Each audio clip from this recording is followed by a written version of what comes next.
wajib mengimani setiap rasul yang diutus oleh Allah Ta'ala, membenarkan ajaran-ajaran mereka. Ya, membenarkan ajaran mereka karena inti ajarannya sama, dasar agamanya sama, yaitu mentauhidkan Allah Subhanahu wa Ta'ala. Nah, begitu. Jadi ini akal-akalane wong Yahudi. Intine ngoten, Pak, intine ngoten. Ya. Makanya wonten ngene surat Al-Baqarah ada ayat 285. Coba kita lihat surat Al-Baqarah ayat 285. Bagaimana Islam mengajarkan iman kepada umatnya ini.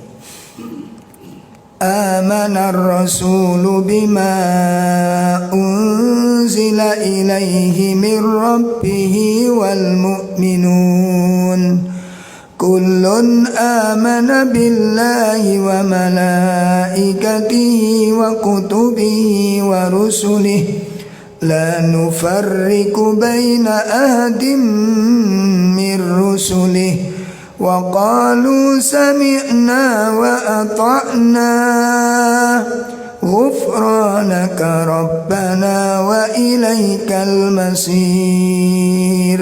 Iya. Rasul telah beriman kepada Al-Quran yang diturunkan kepadanya dari Tuhannya. Demikian pula orang-orang yang beriman.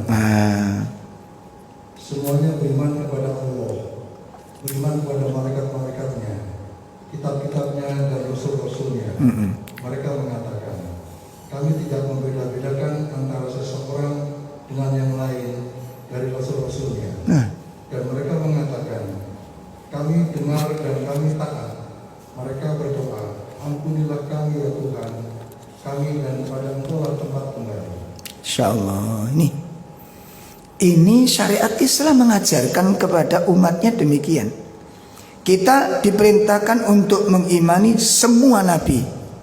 Semua nabi kita imani.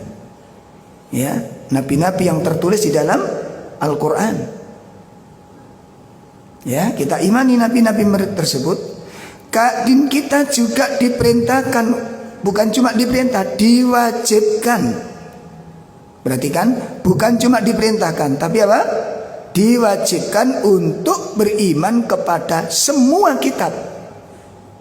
Kita diperintahkan iman kepada Taurat, kita diperintahkan iman kepada Zabur, kita diperintahkan beriman kepada Injil selama kitab itu tidak dirubah-rubah oleh umatnya. Kita beriman dengan Injil. Kita percaya Injil itu kitab yang benar, membawa kebenaran. Ya, namun karena dirubah-rubah, lah yang dirubah-rubah itu yang kita ingkari. Bukan Injilnya, tapi isi kandungan Injil yang telah dirubah-rubah itu yang kita ingkari. Paham ya? Di situ mengajarkan menyembah Nabi Isa. Di dalam Injil tidak demikian. Allah tidak pernah memerintahkan umatnya untuk menyembah dirinya dan ibunya. Nabi Isa tidak pernah memerintahkan apa? Pengikutnya untuk menyembah dirinya dan menyembah ibunya, enggak pernah. Tapi di situ diajarkan demikian. Maka ini yang kita ingkari. Bukan kerasulan Nabi Isa. Kita beriman dengan Nabi Isa, memiliki mukjizat, memiliki keistimewaan yang luar biasa. Kita percaya dengan itu. Sekarang pertanyaannya, apa orang Nasrani mengimani kenabian Nabi Muhammad? Nah ini sekarang siapa yang jelek? Siapa yang intoleran? Toto tak benterno didik ngomong. Gemes isan. Kami beriman dengan Nabi Isa, mengakui kemujizatannya, kemuliaan, keistimewaannya. Sekarang apa orang Nasrani mengimani kerasulan Nabi Muhammad? Siapa yang jelek hatinya sekarang? Siapa yang busuk ajarannya? Ini ajaran Islam. Kami memuliakannya dan kami tidak akan pernah menghinanya, meremehkannya. Enggak. Kami muliakan beliau, kami istimewakan beliau sebagaimana diistimewakan oleh Allah Ta'ala. Kami tidak menyembahnya. Ya. Nah, perhatikan, Injil kami imani, ajaran-ajaran yang sejalan. Mereka sendiri juga bingung, ada Injil Barnabas gak dipercaya. Loh kan? Kenapa? Karena kedekatan dengan Al-Quran. Ajarannya hampir mirip dengan Al-Quran. Gak diakui Injil Barnabas. Masya Allah. Jadi apa namanya, sekarang dibuka gini kok gak kayak aib ini sing bener sing di. Makanya Masya Allah, ini bahaya di zaman sekarang. Banter-banter ngomongnya ya, ngkritisi Islam, mencela Islam. Masya Allah. Nah, jadi syariat agama Islam mengajarkan kita untuk mengimani semua Rasul dan tidak membeda-bedakan. Adapun Rasul-Rasul memiliki istimewaan yang berbeda-beda, itu jelas kita imani keistimewaan dan perbedaannya. Namun tidak membeda-bedakan, oh ini gak patut kita imani sebagian. Tidak, kita imani semuanya, kita yakini semuanya. Nah, kemudian ya, kemudian sebagian umat ini mengimani sebagian dan menolak sebagian. Mengimani sebagian, menolak sebagian. Begitu juga di dalam konteks secara spesifik umat Islam. Ngapunten, jadi panjenengan secara spesifik kita bicara tentang umat Islam, wajib mengimani Al-Quran secara total, wajib mengimani sunnah-sunnah yang sahih secara total. Perhatikan, tidak boleh mengimani Al-Quran sebagian dan menolak sebagian. Mengimani Al-Quran sebagian, menolak sebagian. Mengimani sunnah sebagian, menolak sebagian. Tidak dibenarkan. Atau mengimani sunnah menolak Al-Quran, atau mengimani Al-Quran menolak sunnah. Ini juga tidak benar. Nah, saiki piye? Ono enggak wong iman separo, kufur separo? Ono apa ora? Sing cocok atine diimani, sing gak cocok ditolak. Ono apa ora? Ono. Ono mbok kula mbek sampean katut sing ndi karo aku. Kan ini pribadi toh. Rahasia. Sampean kira-kira katut sing ndi ora ro? Ya perasaan dhewe. Kira-kira panjenengan kali kula niku iman total apa separuh-separuh iku mau. Ya terserah jenengan, monggo. Nah nek engko nek ana sing ngoten, Mbak, nek ana sing ngoten, menawi wonten sing ngoten, dadi ana wong iman separuh, terus percaya separuh, terus napa? Separuh gak dipercayai, ya. Separuh diimani, separuh tidak diimani. Bagaimana Allah menempatkan orang seperti ini? Posisi orang seperti ini kayak apa? Coba kita lihat surat An-Nisa ayat 150 dan 151.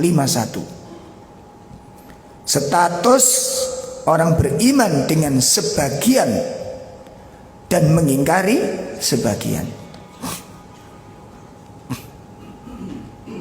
Surat An-Nisa ayat 150 dan 151. Innalladzina yakfuruna billahi wa rusulihi wa yuriduna an yufarriqu bainallahi wa rusulihi wa yaquluna nu'minu bi ba'din wa nakfuru bi ba'din wa yuriduna an yattakhidu baina dhalika sabila ulaika humul kafiruna haqqan wa a'tadna lil kafirina adzaban muhina. Iya. Sesungguhnya orang-orang kafir kepada Allah dan Rasul-Rasulnya dan bermaksud memperbedakan antara keimanan kepada Allah dan Rasul-Rasulnya dengan mengatakan, kami beriman kepada yang sebagian dari kami kafir terhadap sebagian yang lain, serta bermaksud dengan perkataan itu mengambil jalan tengah di antara yang demikian, iman atau kafir. Masya Allah. Mereka lah orang-orang yang kafir sebenar-benarnya.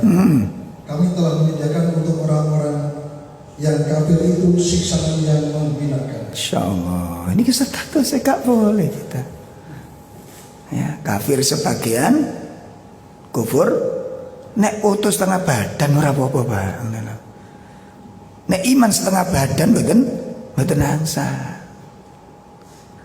Ya, iman setengah badan mboten angsal. Islam setengah badan nggih mboten angsal. Sing oleh putus setengah badan. Ya, iman total kita diperintahkan. Ngaten, makanya nek ngaji niku perlu niku lambe sampean membekali diri dengan kitab-kitab, tuku kitab-kitab itu penting. Ngaten lho. Kenapa? Karena tidak semua ustadz itu menyampaikan semua ilmu yang dalam kitab itu. Ngaten lho, Pak. Sehingga nanti dengan adanya punya kitab kita bisa murojaah sendiri. Kok ono sing gak disampaikan. Ngoten. Roh awak dhewe, ngoten lho. Ya. Kenapa? Contohnya ngeten mawon lho, contohnya. Panjenengan dengan saya itu kan salah satu sifat buruknya itu istijal. Napa istijal niku? Tergesa-gesa. Itu salah satu sifat yang tidak baik. Dan setiap kita punya sifat itu. Nah, sifat tergesa-gesa itu hampir setiap persoalan kita ingin tergesa-gesa, ingin cepat selesai, ingin cepat mari cepat sempurna cepat sembarang kalir dalam segala, termasuk di dalam mencari ilmu. Termasuk dalam mencari ilmu. Coba ya, bab sabar dikaji hadisnya satu persatu. Ini bab sabar. Panjenengan kali kula malah gak sabar lho ngono lho. Lho percaya mana? Ngaji kitab Riyadhus Shalihin babus sabar, bab sabar. Coba dikaji ayat-ayatnya niku. Iku sampai Pak nek dikaji temen niku. Bab sabar iku setahun durung mesti ngaji selesai sampean. Setahun ya. Belum tentu selesai. Kenapa? Ngaji ini sak bulan pisan. Lho gimana? Ustadz ini kitab Riyadhus Shalihin harinya Senin pertama. Ya Senin pertama tok. Lah setahun ping piro? Ping 12. Ayat bab kesabaran ono 70 ayat, Pak. Imam Ahmad mengatakan ayat berkaitan dengan sabar itu ada 70 ayat di dalam Al-Quran.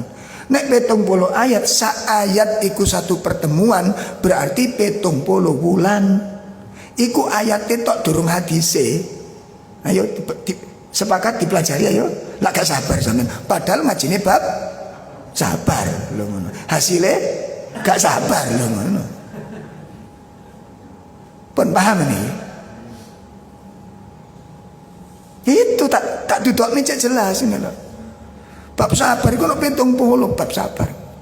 Disebutkan oleh Imam Ahmad perintah sabar itu ada 70 ayat.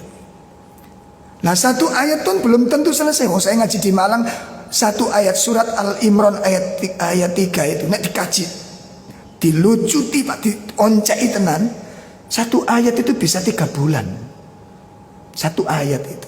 Ndelok ayat itu apa? Ora. Kan ngoten ta? Contohnya isbiru wasobiru warobitu wattaqullah. Iki perintahe wonten surat Al-Imran ayat 200. Isbiru sabarlah, wasobiru kuatkan kesabaranmu. Bedane apa? Ayo. Ini kudu dibahas. Pertama bahas definisi sabar. Apa sih maknane sabar? Nomor loro pembagian sabar. Sabar iku ana pira? Iki dikupas, gak mari-mari. Hasilnya mboten sabar. Paham aja dengan? Ngoten. Makanya jenengan kali kalau tuku kitab. Aja jagakno ngaji ngene tok wong sampean catetane babalik ketelesut. Nah, ya apa ora?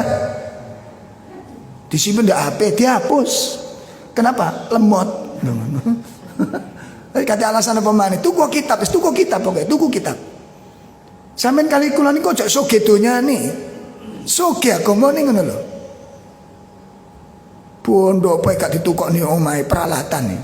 Kitab melarat. Lho ya, omahe gede sakmono gak duwe kitab. Ya. Itu peninggalan yang berharga itu kitab itu. Dan kena dimurajaah. Tahun pinten mawon kan expired teh. Gitu? Sampai maca Al-Fatihah. Ono expired teh? Masa berlaku habis.